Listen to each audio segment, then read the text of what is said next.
Hey, it's Tango Oscar Mike, and I am outside the log cabin here at Cross Creek County Park. I'm so bad at this. We were actually at Mingo Creek County Park, not Cross Creek. This is the Sumner cabin.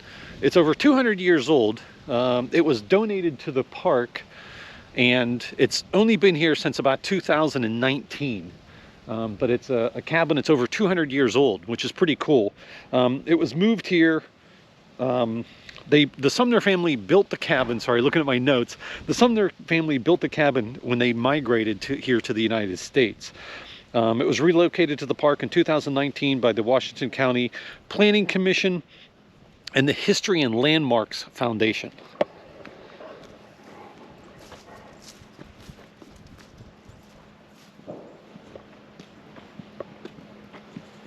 Go inside and take a look.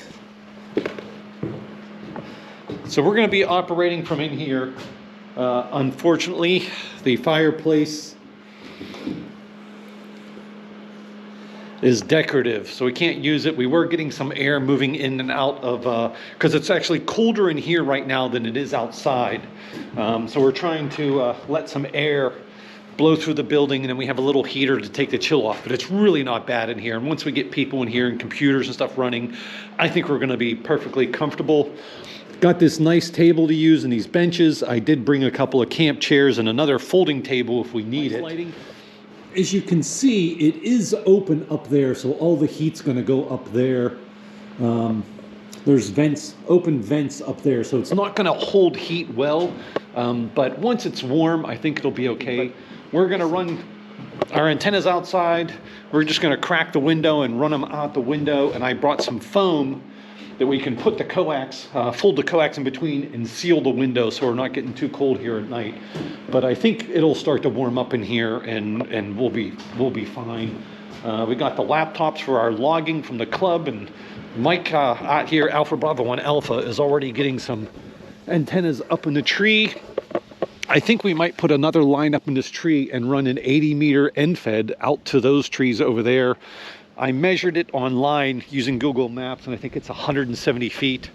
Yeah, so we're going to do that and hang out and have some fun and get this going. It's only, it's just noon now, so we got 2 hours before the event starts. So Winterfield Day has just kicked off. Just let me tighten down my antenna here. Looks like Kay and John are showing up. But I have an end fed going up to this tree, and it's going over there, which is about 170 feet. A bunch of mass strength wire. We've got an antenna here for 6 meters, and then we have another end fed down there.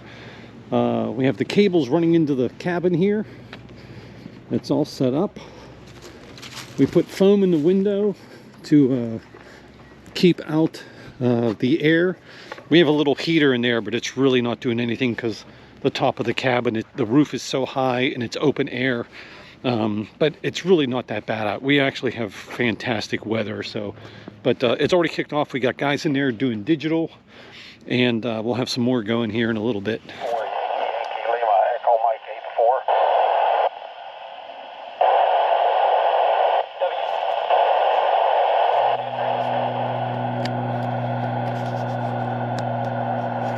God dang! That's on the lowest setting too. So here's the elk antenna, and I've got my Yaesu set up here on the bed of the truck with my little 3 amp hour battery. Let me turn the power up a little bit. Let's go to medium, and it's 12:59, so I have a little while. I've been making CW contacts, which has been really hard because everybody's going so fast and there's so many people on the bands. But I've been able to make, I think I made 9 contacts on 40 and 80. Nobody's on 20 now because it's late. Everybody else was on the radio earlier doing digital and voice. So I kind of hung out and made sure, kind of took care of things, organized, chit-chat. We have one of our new hams in there. He's a new general. He's in there. He's been on the radio, and he's been having a blast and making a lot of contacts. and another senior club member is in there with him, and they've been doing a great job. He's been on, our senior club member, Alpha Bravo 1 Alpha, has probably been on the air the most today, and he's probably made the majority of our contacts. He's doing a great job. Everybody else left. It's just the three of us now. And after I try to do this satellite, I'm probably going to get in the truck fired up and crash for a while. But field day's going good. But yeah, it's like cold. The log cabin has a wood floor with slats, and there's actually a gravel pit underneath it. So we're in there, and you can just feel the cold air rushing up, and the top of the cabin is vented. So the air just comes up through the bottom and is blowing out the top of the log cabin. We've got a couple of little electric heaters in there running off the power that's in there. Everything else is running off a battery. One of our other club members, actually our club president, brought a 190 amp hour battery, and we're only running QRP, so we shouldn't have too much trouble.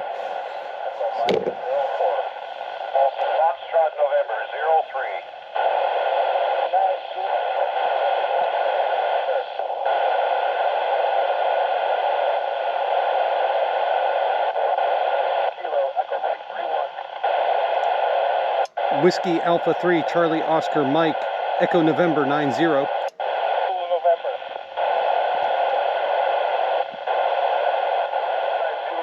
Kilo India 5, Hotel Victor Kilo, Echo Mike 31. Echo Mike 31 station, Kilo 4, Yankee Lima. Yankee Lima, Kilo India 5. Yeah, I'm gonna have to practice more. So it's raining, and I'm going to try to make a satellite contact. It's going to be hard. I got the radio in the truck to keep it dry, and I got the antenna outside, but I'm going to give it a shot. We'll see what happens. I have a couple minutes left yet. Okay, let's try this.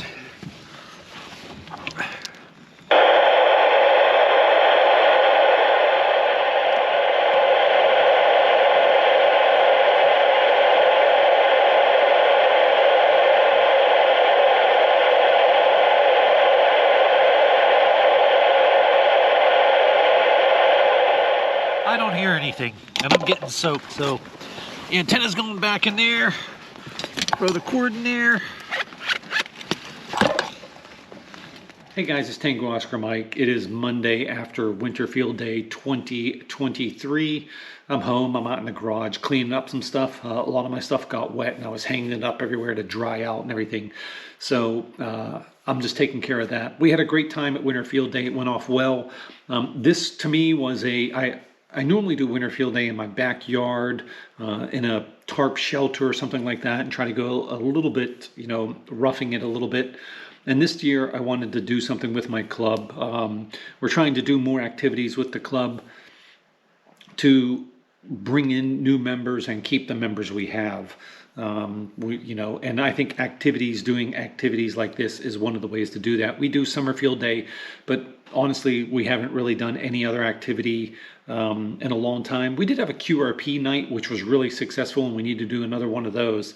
But yeah, it's something, we just need to do more events for my club. And this was a good one. We had it arranged through the county, because this was, I am the areas coordinator for my area, so we did talk to the county and kind of made this a joint exercise as a communication exercise for the county, the Department of Public Safety, and they help arrange the location and everything for us, and we're very grateful for that. So our goal was to make contacts on all the different modes, CW or Morse code, digital and voice, and try to make them cover as much of the United States and around Canada as we could. And we did a really good job of filling up the map. And maybe I'll throw a screenshot in here or something. But yeah, we did a really good job of filling up the map. We operated for almost 24 hours straight. I did Morse code or CW because I'm the only person there that can do it without using a computer or something to decode. It wasn't easy for me by no means. I had to listen multiple times to get the call signs, and make sure I would actually try to get all the information, their category and class, or class category, and their ARRL section, and then I would call them and make the contact, which made things easier. But some of them were just so clear, I was able to get them, they were going right at the right speed for me, which is right around 15 words a minute right now. And I just heard them call, WFD for Winter Field Day and made the contact and had no problems at all. So some of them went great, and others I really struggled with. Sunday morning, I was trying to make more CW contacts, but there were two other Morse code contests going on at the same time. And those guys were going so fast. But I actually did be able to make a couple more contacts. So we did get all the multipliers we were trying to get on all the bands. As you saw some clips, I tried to make some satellite contacts, but we could hear the satellite. Definitely, we could tune it in and we could hear it.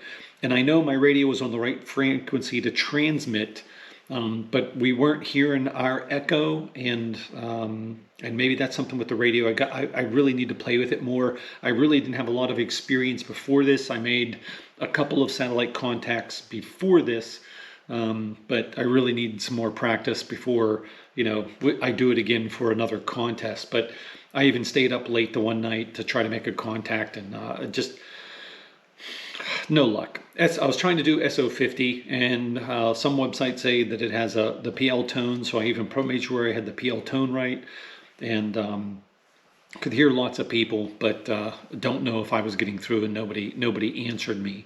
But we'll try again next time. It was cold in the cabin. It was chilly, but it wasn't nearly as cold as outside. We had a couple of heaters running, but they really didn't seem to be doing too much unless they were really close to you. But it was better than being outside and being in the elements, and it was nice and cozy. We had a big table, some benches, even though some of us brought some of our own chairs to be a little bit more comfortable. But yeah, I really enjoyed the place, and we tried to be as clean and clean up everything when we were done, because it is a historic building. And we had some people bring some other equipment to show us and play with. One of our club members brought his UBitX, which is controlled by a Raspberry Pi, and he was without an antenna. He was actually picking up our transmission signals of our stations transmitting, just to show what it was showing on the screen and everything else, and that was pretty cool. But we did have a good time, and we had lots of members show up. I cooked my food on my tailgate. Or actually just reheated the food that I had to eat on my tailgate, and was able to make myself some coffee and keep me going, and it tasted delicious. I did sleep in my truck for I think a total of about 4 hours maybe. Saturday night, I was tired and I needed to sleep, and I just fired up the truck and turned on the seat heater and turned up the heat, and was super comfortable, and I really needed that. I felt energized the next morning when I got back up, and I think you do need to take a break, but one of our club members operated pretty much for the full 24 hours. He was a machine doing it, and he said basically he would go home and crash after it was over. We had a great time, and plan on doing it again. This is Tango Oscar Mike saying 73. Take care. Tango Oscar Mike.